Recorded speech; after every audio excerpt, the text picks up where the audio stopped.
As you lie, rotting in the prison of your own making, surrounded by a veritable horde of old takeout boxes and stubbed-out cigarettes, your eyes lock onto the cracked ceiling of your cell. As your pupils track a solitary cockroach scuttling across the membranes of your world, you try to clear your mind of everything, because doing so is your only salvation. Suddenly, a flash of horror, the eyes of a fiery beast, the cold, lonely existence you endured for hundreds, no, thousands of years. Alone, unloved, decaying, dying. That isn't you. It can't be you, mutilated and contorted amongst a sea of entangled bodies, limbs, all clawing towards the celestially sealed door of hell. No, that isn't you. You're already here. You are in hell. Yet, as you nervously stand and quickly pace to the cracked mirror in your disheveled bathroom, your eyes lock onto the body in front of you, and as your two souls meet in that brief stare, you feel the fire dredge up from within you. A rage which you have felt for an eternity. A million lifetimes of revenge drawing up through your guts and spewing into your heart. You will not let this world plunge you back into the abyss. You will make them rue the day they ever crossed you. You will watch them burn. The life of a demon within the world of darkness is marked by eons of gory history, of war and rebellion, which traces its roots back to the dawn of the universe itself. From demons, we are offered a great insight into how this world of darkness came to be, and the rules which are dictated over it, supposedly from a god who cares little for the strife and suffering of his creations. Contrary to our world's conceptions of religion and divinity, however, these so-called fallen angels are not the foil or undoing of humanity. However, they are the morbid victims of mercy and compassion, in the face of divine powers that would have otherwise seen the suffering of billions of souls, all in the name of a higher plan. These creatures, if you can even call them that, are the scattered remnants of a society which pulled this reality into being, which cast the first rays of light and merged the primordial rocks and sinews of muscle and flesh. They are the architects of everything we know, and they are the prisoners of everything we don't. In the effort to guide humanity towards salvation and sentience, these demons were also the first beings to realize the truth about this world of darkness. To go against your benefactors only leads to an eternity of strife. But first, if you enjoy grim tales from dark universes or want to learn more about the world of darkness, perhaps leave a like or even subscribe, as it helps the channel immensely. Also, consider supporting us on Twitch, where we produce streams every Friday. Our story starts at the beginning of the universe, before time and the embers of creation stood alone the master, awaiting the time when its machinations could erupt into a chorus of life. The void which stood before the creator would be a harrowing and mind-shattering sight for any mortal, but to him it was merely potential, infinite realms unconquered. Yet an army would be needed to cast light upon this void, and thus God formed the angels of dawn. They were the first of the angelic houses to be raised, commanded to go into the eternal night to weave and make possible the potential for life to exist. They were the chief house amongst them all, and provided the Almighty with the ability to enact his will upon his new domain. To do so, however, more angels would be raised, and 7 houses were formed to mold an existence upon which God could satiate his omnipotent desires. The second house was dubbed the Angels of Firmament, who birthed the elements and guided the winds of creation to form the very spiritual fibers of all living things. The third were the Angels of Fundament, who were tasked with melding the paths of reality, and through them we gained space and shape. The fourth house were the Angels of the Spheres, those divine beings who forged the stars and provided permanent light within the universe. The fifth were the Angels of the Deeps, the very angels which flooded the plains and gave birth to the oceans. The sixth were the Angels of the Wilds, and were known to be some of the fiercest of warriors. As their name might tell, they commanded the beasts and the fauna, and had the ability to shape and craft the flesh of all living things. The final house was that of the second world. These angels represented represented the end itself and had authority over death, but also the realm beyond our own, the supposed underworld. With these houses of angels, God's will was now tangible, and the Almighty could observe his new dominion form and manifest. It is told that this new kingdom took merely 7 days to create. But what are 7 days to an eternal being? To us, this universe may have taken 1 billion years to forge, with each chapter of creation taking many innumerable ages to perfect. However, in time, these angels did forge the world of darkness as we know it, and thus the divine plan was set into motion. Through the keen eyes of the angels, evolution was orchestrated on the planet Earth, allowing generations of beasts and plants to grow and fall, all in the efforts to create beings worthy of the love of the Almighty. Upon what you might refer to as the 6th day, man and woman were carefully engineered, but a command fell upon the angels from up high. God, enthralled by this progress, with 2 beings finally worthy of his love, saw to it that the angels who crafted them were never to reveal themselves to their mortal eyes. Whilst the angels had nurtured them from afar and saw to it that they were created with only the utmost devotion that only a parent would show to their child, God saw it fit that they should experience the world with a certain ignorance that he demanded. And thus, the angels sank back into the shadows. Over many years, the angels tried to urge the first 2 humans, Adam and Eve, to learn from the world they held power over. They would call forth great choruses of music and divine spectacles before their very eyes, but the 2 were blind to everything before them. One would simply hunt, and the other would gather. They were innocent, yet completely blind, and such caused tension amongst the angels when a prophecy came to light. It was the angel Arimal of the 4th house of the spheres that foresaw a great prophecy which spelled a catastrophe for all existence. This prophecy at its root held the presence of Adam and Eve, still ignorant of the world they inhabited. After a great debate amongst the angels, however, it was Lucifer, seraph of the 1st house, and the voice of God, which came before the council. As all the angels knelt before him, he told them of his plight. He had spoke to God of this prophecy, and had 1,000,000 cherubs sing in chorus of the apocalypse which would befall his realm. But the Almighty would not act. His plan was final, and those that built this world would suffer its consequences. Here, Lucifer conspired to awaken the 2 mortal beings, and to show them the divine beauty of their angelic guides. But debate soon fell into quarreling. Many angels would not defy God. After all, his plan was paramount. Yet, Lucifer guided many to rebel against these end times, and took 1/3 of the angels with him in this act, Arimal following suit. The rebel angels conspired to reveal themselves to Adam and Eve, with each having representatives from the 7 houses. In reverse order, they showed themselves and offered gifts to the first man and woman, and it was Lucifer himself at the end who, within all of his majesty, embraced the 2 in his paternal wings, and enlightened them to the world of which lay on the brink of destruction. However, such an act would not go unpunished, which led to a period of 1,000 years known as the Age of Wrath.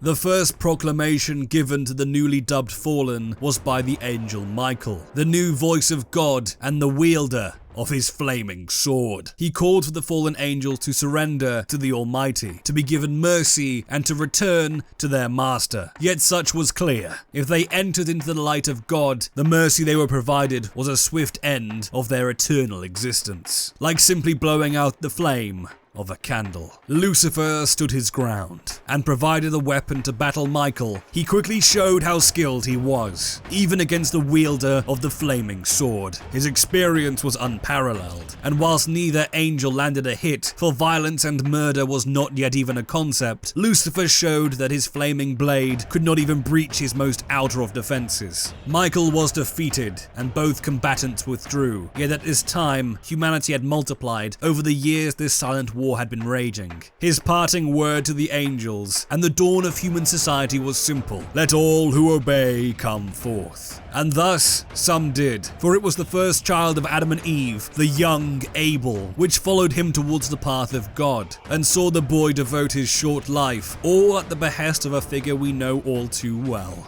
Cain, the first murderer. In this world at that moment, there was no concept of bloodshed, violence, nor murderous war. The battles of the Silent War were honorable, somewhat redundant you might assume from our present understanding, but all was about to change. The first true consequence of the Fallen's rebellion was that of another proclamation, a curse from the Almighty spoken by Michael himself. These angels of their houses were now given new names, starting with the Angels of the Dawn, dubbed now the Namaru. Then came the Asharu, the Anunnaki, the Nibiru, the Lamasu, the Rabisu, and the Halaku. All new names for their fallen houses, and twisted curses placed upon their former roles. However, whilst these angels came to terms with their new fallen existence, another event lay on the precipice of this darkened world. The outcast Cain, who stood with his fallen benefactors, looked upon his devoted brother Abel, and his love for him burned into a hate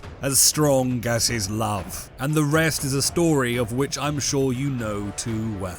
To some, this was the greatest transgression and the worst tragedy known to this world. To others, it was as if the chains of restraint were finally broken, and the true war could finally begin.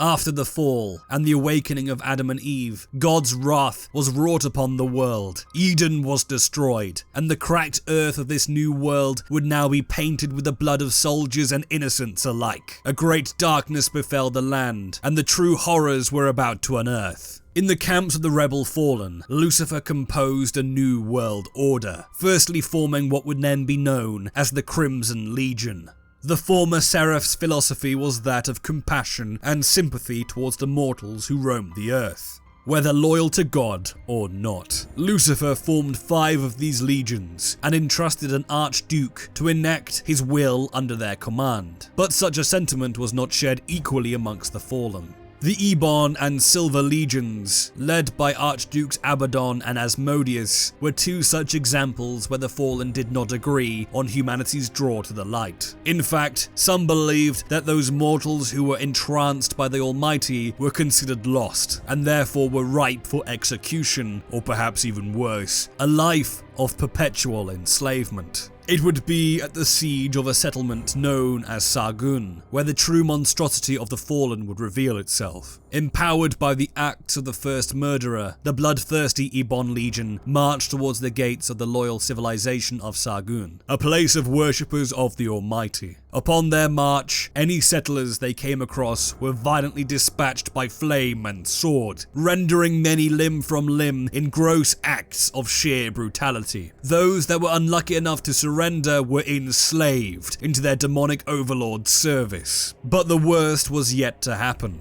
The first assault saw a clash of demons and angels alike. The sky was thick with fire and sulfur, as malefactors carved great swathes of earth and rained inferno upon the settlement. Great choruses sang of bloodlust and death, as the fallen choked the very life out of that humble place. Many angels were not present at Sargun, for the greatest generals were sent to deal with Cain. As the legion marched towards its gates, the angelic defender Jabniel addressed the army at their doorstep. As the angel protested that the settlement was protected by the host and that his will was carried forth throughout the lands, a demon broke from the ranks. Lirael, overlord of the 6th house, former superior of Jabniel, came with gored armor and his bloodied axe. Not a single word passed his lips as he met his subordinate. As his grim axe kissed Jabniel's purified body, it soon sliced through the angel's entire being.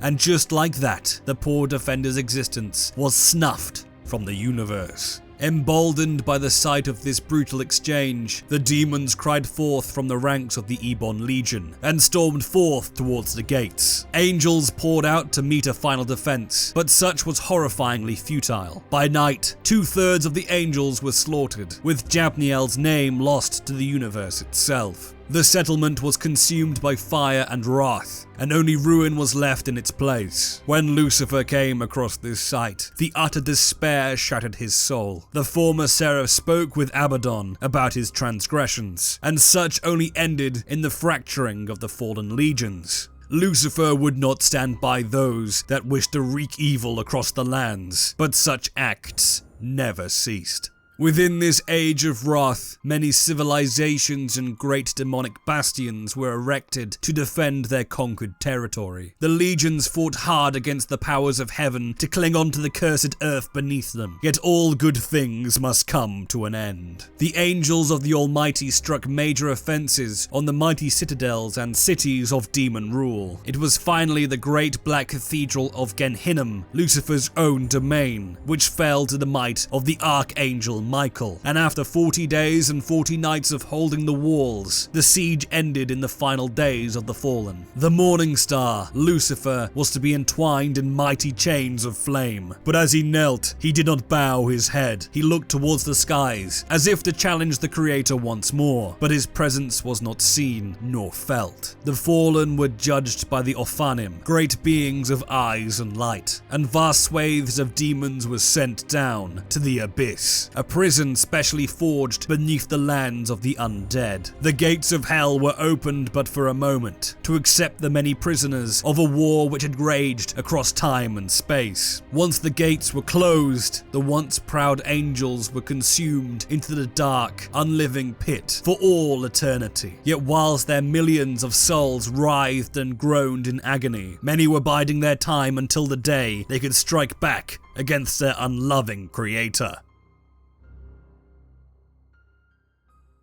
In the world of darkness as of present, demons have been able to battle the mighty torrents and storms, keeping them firmly sealed within the gates of hell, but the world they will now inhabit does not facilitate their immaterial form. Thus, a demon must take upon a host body, a human being which is usually weak of soul, and is able to withstand the process of possession and the pains of torment, literally a measure of suffering of which a demon has endured. Taking a host body can have a few bizarre effects. A fallen that has completed the process of possession will be able to access their human body's memory, revealing every aspect of their life and profound emotional attachments. Whilst for most demons this is often inconsequential, for some it can have a genuine effect on their connection to hell and their torment, in some cases even highlighting elements of their angelic existence. However, these fallen are still monsters within their own right. A demon feeds off of faith, which is either coerced from a mortal via benevolence or cruelty, or simply ripped from their bodies if the mortal has become a thrall of their demonic master. Yet, there is a form which typifies what a demon truly is. The apocalyptic form is the reflection of a fallen's true self.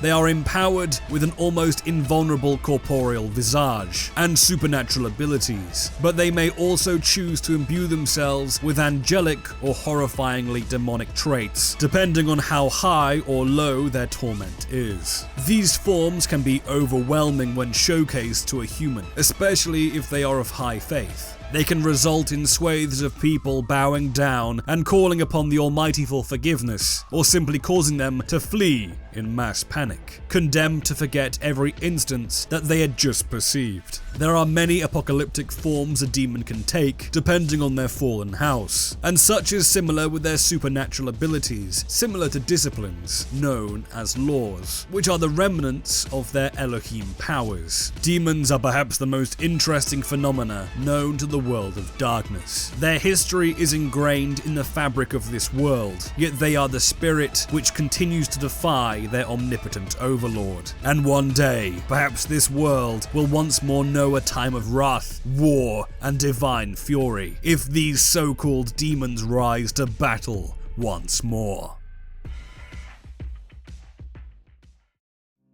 Thank you for watching. This installment took an unbelievably long time to make, so many thanks for your patience. If I left anything out, feel free to let me know in the comments, and also throw me some suggestions for our next video. If you enjoyed this video, leaving a like or subscribing helps us out tremendously, and following us on Twitch allows for the conversation to carry on. And so, until next time, stay safe, and do not wander naively into the night.